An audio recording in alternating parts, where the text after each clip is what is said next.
Audio Jungle.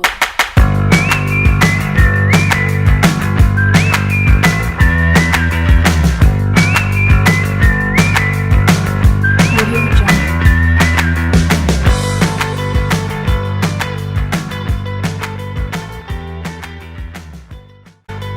Dosen pembimbing lapangan, Profesor Dr. Insinyur Haji Deni Kurniadi MSc.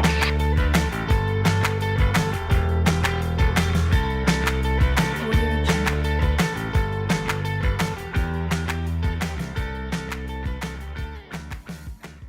Assalamualaikum warahmatullahi wabarakatuh. Selamat siang teman-teman. Perkenalkan, nama saya Alif Gilman Hakim, bisa dipanggil Gilman. Asal fakultas saya adalah Fakultas Ilmu Sosial dan Ilmu Politik. Program studi yang saya tempuh adalah program studi administrasi bisnis. Saya dari angkatan 2018.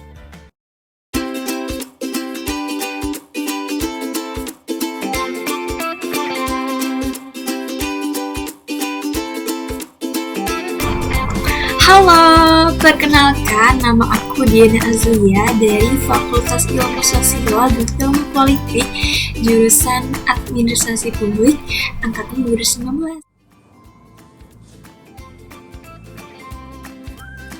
Assalamualaikum warahmatullahi wabarakatuh. Perkenalkan, nama saya Laras Amelia Ramadhani. Saya berasal dari Garut dan saya dari Fakultas Keperawatan, program studi ilmu keperawatan angkatan 2019. Lebih tepatnya semester. Assalamualaikum warahmatullahi wabarakatuh. Perkenalkan, nama saya Nurul Mufliha Fatahudin atau bisa dipanggil Nurul, berasal dari Fakultas Kedokteran Program Studi Pendidikan Dokter Universitas Pajajaran angkatan 2018. Saya berasal dari Bulukumba, Sulawesi Selatan. Di sini saya perwakilan dari KKN Subkelompok 2 akan memaparkan terkait progres yang kami lakukan selama pelaksanaan KKN, dimulai dari minggu pertama hingga minggu terakhir atau minggu keempat. Jadi pada minggu pertama ini, di sini kami melakukan perkenalan terlebih dahulu antara para mahasiswa KKN dengan dosen pembimbing lapangan KKN. Juga di sini terdapat pemaparan terkait guideline dari pelaksanaan KKN di Unpad pada tahun ini, dan juga akhirnya diketahui bahwa pada tahun ini para mahasiswa hanya diperbolehkan untuk melakukan kegiatan di daerahnya masing-masing. Kami melakukan identifikasi sasaran terlebih dahulu. Kami juga memikirkan dan mendiskusikan sasaran seperti apa sih yang cocok untuk keadaan pandemi saat ini, yang sesuai dengan topik kami, yaitu di bidang pertanian. Di sini juga kami melakukan diskusi terkait kebutuhan-kebutuhan apa saja yang mungkinnya dibutuhkan selama proses kegiatan ini berlangsung dari awal hingga akhir kegiatan. Selanjutnya, pada minggu kedua, setelah kami melakukan beberapa diskusi dan juga beberapa pelaksanaan brainstorming dengan para teman-teman KKN dan juga dosen pembimbing lapangan, akhirnya terdapat 2 sasaran yang dihasilkan. Setelah melakukan pembagian dari kelompok, subkelompok kami mendapatkan tugas untuk menggali lebih jauh terkait petani padi, yaitu sasaran yang kedua. Namun setelah kami menghubungi sasaran yang bersangkutan, ada beberapa hal yang kami pertimbangkan ketika pelaksanaan. Yang pertama, ketersediaan sasaran yang minim. Jadi total 15 orang atau 15 petani yang kami hubungi yang bersedia dan merespon dengan baik hanya 5 orang. Akhirnya kami menentukan sasaran tersebut adalah bapak-bapak, ibu-ibu, dan juga mahasiswa yang tertarik dengan pengelolaan tanaman di lahan sempit atau pekarangan rumah. Minggu ketiga ini kami melakukan beberapa hal. Yang pertama adalah tentu kami menentukan konsep kegiatannya. Juga di sini kami menyusun susunan acara untuk pelaksanaan kegiatan, serta kami melakukan pendataan terkait kebutuhan-kebutuhan apa saja yang diperlukan pada pelaksanaan di hari H, seperti akun Zoom Premium karena kami melakukannya secara daring atau online, kemudian pembuatan poster kegiatan, virtual background kegiatan, PowerPoint dari materi tersebut, sertifikat kegiatan, dan juga pembagian tugas masing-masing di hari H. Merencanakan beberapa output dari terlaksananya kegiatan ini. Yang pertama adalah masyarakat atau sasaran dapat mengetahui informasi-informasi serta tata cara menanam sayuran organik serta perawatan yang dilakukan untuk sayuran organik tersebut. Kemudian yang kedua adalah masyarakat atau sasaran dapat mengetahui informasi-informasi terkait tanaman hias serta pelaksanaan dari bertanam tanaman hias.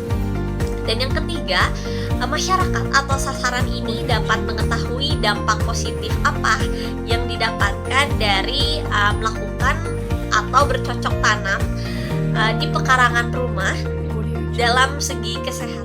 Pada minggu ini kami melakukan beberapa persiapan teknis demi keberlangsungan acara dan pada waktu sebelum kegiatan itu berlangsung.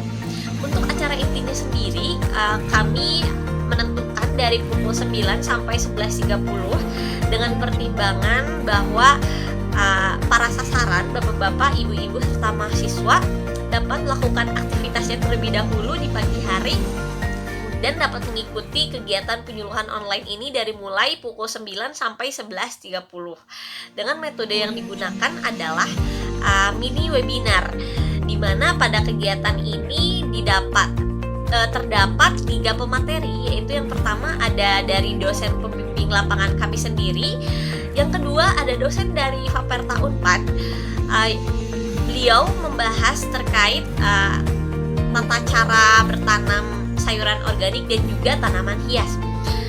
Dan juga untuk pemateri yang ketiga itu ada perwakilan dari mahasiswa kesehatan di kelompok kami. Jadi di dalamnya terdapat 3 pematerian sekaligus sesi tanya jawab untuk memfasilitasi para partisipan untuk lebih memahami apa-apa saja sih materi yang disampaikan oleh para pemateri. Pada kegiatan ini sendiri pun kami sangat senang dikarenakan para partisipan sangat aktif bertanya dan memberikan respon yang baik selama pematerian berlangsung. Hal ini menandakan bahwa materi yang disampaikan dapat tersampaikan dengan baik dan bermanfaat bagi mereka. Dan selanjutnya, yaitu di minggu terakhir, di sini kami melakukan penyusunan laporan kegiatan. Untuk laporan kegiatannya itu sendiri ada laporan individu dan juga laporan kelompok. Untuk laporannya terdiri dari 4 bab. Jadi kami melakukan pembagian untuk pengerjaan dari 4 bab tersebut. Sekian progres dari minggu pertama hingga minggu terakhir yang dapat saya sampaikan. Kurang lebihnya saya mohon maaf. Wassalamualaikum warahmatullahi wabarakatuh.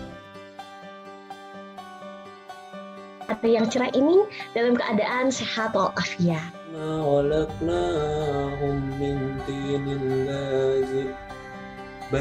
Jakarta, tapi berhubung pandemi kita tidak boleh mengadakan acara langsung tatap muka, apalagi ya kayak kondisi seperti ini kan, karena satu, lahan sudah susah didapat, walaupun ada lahan itu sudah mahal.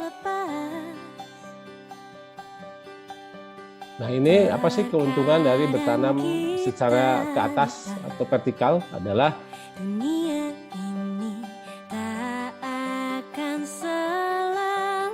bentuk-bentuknya itu ada yang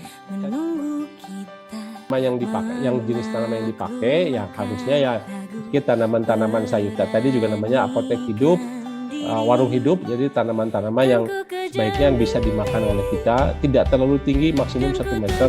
Dari Ibu Siti Jubaidah, pertanyaannya adalah tanaman seledri kan umurnya lebih lama, apakah bagus kita pakai paralon untuk tempatnya? Kalau bisa posisi paralon lebih baik yang berdiri atau rebahan, begitu Prof? Ya, kalau menurut saya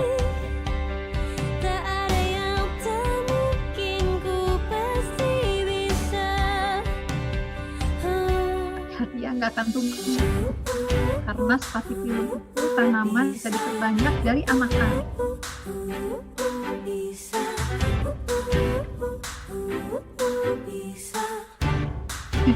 Ya, ini menarik ya pertanyaannya, dan kita kan udah tahu monstera, udah tahu rhododendron peperomia, jadi sudah pasti banyak atau paling tidak pengalaman lah untuk menanam tanaman hias ini.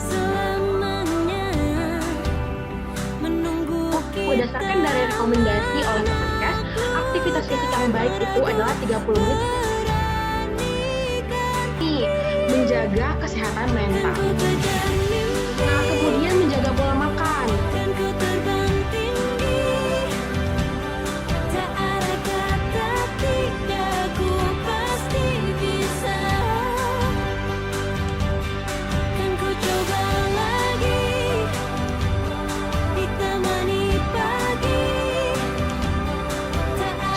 Langsung dipimpin aja ya untuk sesi foto bersamanya. Pimpin guys. 1, 2, 3.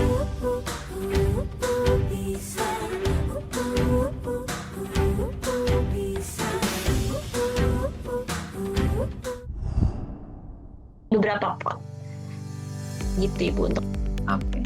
Jadi lavender ini terima kasih ya Saudari Laras, Pak Jajang Handin. Terima kasih pertanyaannya. Ini aktif ya Pak Jajang nanya.